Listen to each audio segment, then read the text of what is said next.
What up mga solid subscriber, no? So ito, manonood po tayo ng Race Team pinasama ko yung Racer tsaka Creative Racer Creative performance ng ito kay Jake Golden R, no? So I've been a fan of Jake, no? And sobrang solid po na kanta niyang Golden R, na. And napaganin niya, parang napaka-magical ng kantang to, no? So gusto ko makita tong performance ni Racer, no? So without further ado, ni-request nyo to, Anchors, let's all watch this.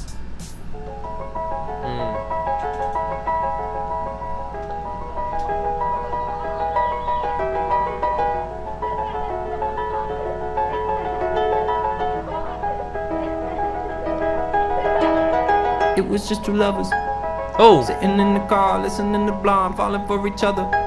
Nice! At musicality. Feeling super childish, no Donald Glover. So tuloy-tuloy ko mata, may ako na sa details. Got no alibi. I was all alone with the love of my life.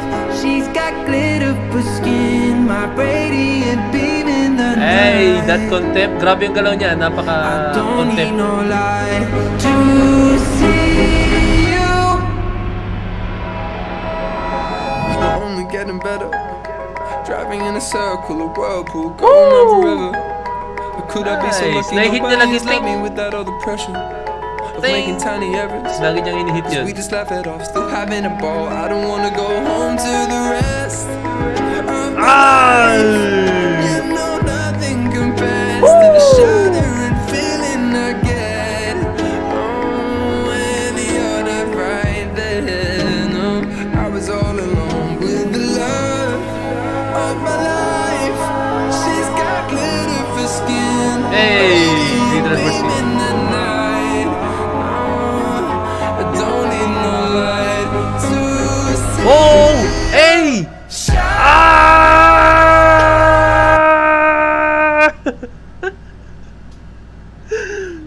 Wow! Grabe yung build up. So, post na lang dito. Ang dami nangyari na. So, napansin ko sa isa po sa... Oh, si Pusa kasi naubulol na tuloy ako. So, umpisa po niya, no? Hindi ko na lang siya masyado na in detail, no? Pero mostly hinihit niya. Ting! And then yung movements po siya na talagang sinabi ko parang contempt-like siya, no? So, talaga contemporary po talaga. May touch ng contemporary or baka whole contemporary po yung sayo niya, no? Nakikita ko doon, no? And then nakita niyo naman yung mga turns niya, no? Talagang talagang may background po talaga si Racer sa ganitong klaseng sayaw, na hindi lang siya basta sumasayaw. Gusto ko yung napaka-graceful ng kamay niya, and then yung yung musicality, kasi musicality, pag na-hit mo talaga yung certain part na yon, ibig sabihin, or pag narinig ko na may ganito pa ng tunog, ting, ibig sabihin, tapos ginawa niya, ibig sabihin talaga na-justify niya na maayos, na kumbaga, narinig yung music na yon dahil sa ang clear po ng galaw niya, no? Grabe yung build up dito. And dagdag ko pala yung niya, yung storytelling niya, no? Yung may lyrics na skin, no? Talagang glittering skin, no? Talagang humaksa sa kamay, ang galing. Turn. Hey!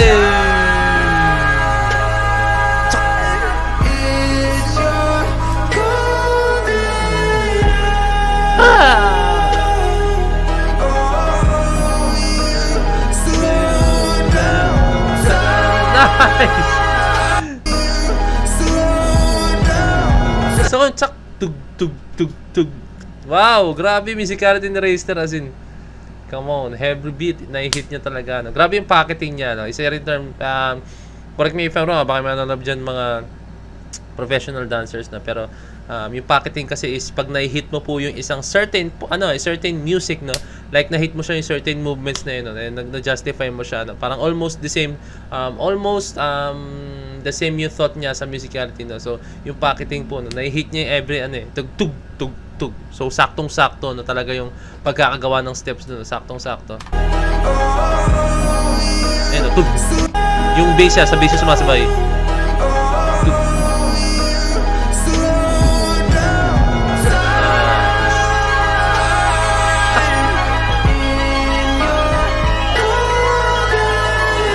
Hey, let's go. Woo! Hey! Come on, Racer!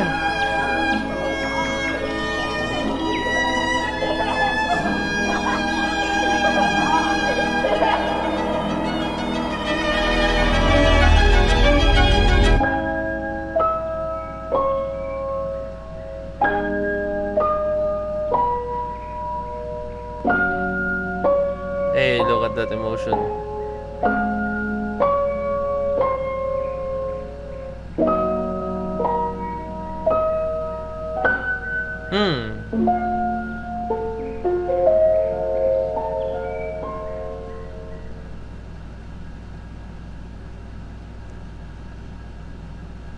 Is that it?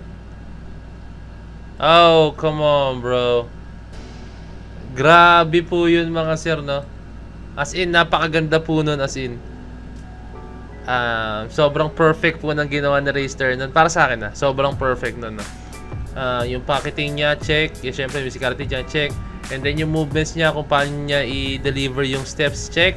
Tapos, isama pa po yun yung ano niya, yung grabe yung build-up. Gusto ko yung kung paano yung nag-build up yung music, sinasabayan niya rin ng ano, ng kung paano yung tamang timpla ng steps sa bawat build-up ng music na talagang tinatama niya. Hindi siya basta bitaw ng steps na talagang binabagay niya yung gagawin niya steps, no? And yan, grabe. Grabe yung combo. Yung combo talagang ginawa niya rin napaka-solid na. Yung turn and then I don't know if that's considered a front flip. Basta nag-front flip siya and then bang! And then yung Chinese get-up siya ang angas din na. Grabe din yung technique na ginawa niya as in napaka-solid, no? Napaka-athletic niya. Galing, no? So, ngayon ko lang nakita si Raystar sumayaw ng ganito na. Mostly kasi nakikita ko si Raystar sumayaw as a group sa Horizon, no? So, yung ginagawa niya kasi is more on choreography, mga modern, sa madaling salita, para maintindihan nyo is parang ano siya, modern dance, no? Para mas mag-gets nyo, no? Modern dance, kumbaga yung mga, kung ano yung sinasayaw ngayon, generation ngayon, puro gano'n na yung, ano, parang gano'n yung touch ng sayaw nila, no? So, sobrang nakaka-amaze mo talaga na nakita ko si Raystar na sumayaw ng ganito, Wow! And, maganda to, no? Comment down below, anchors. Baka meron pa po tayong mga ibang hidden talent ng mga Horizon members natin na hindi natin alam, no? Baka si Marcos, no? Baka may talento rin tong iba, no? Baka may kakaiba pa siyang mga pwede natin makita na hindi ko pa nakikita na hindi pa niya na talaga na tag dito na mapakita or parang hindi ko masabi yung tamang term basta parang nalalabas niya yung mga hindi pa niya napapakita na talents, no? Parang ganun. And ayun, sana makita pa tayo, no? Pero so far so good, grabe. Sobrang na-amaze ako dito kay Raystar, no? Wow. Horizon is on another level, no? Kumbaga yung sa Dreammaker, hindi lang talaga sila pinili ng basta-basta na. Talagang pinili po talaga sila dahil alam nila may talento tong mga batang to, no? So, wow. I can't wait na talaga, no? So, ayan, anchors, no? So, basta kung may request pa kayo, anchors, o kahit anumang P-pop group, no? Comment lang kayo down below. And syempre, papanoorin po natin yan isa-isa, no? And gagawin natin ang lahat para panood yan isa-isa, no? And ayun, malapit na po ang Christmas, no? Pero ang init pa rin ng panahon. Shoutout naman, no? Ang init pa rin, no? So, ayun lang. Kung may request pa kayo, comment down below sa Facebook page na Point of Pen. So, this is Point of Pen signing out. Peace, let's see.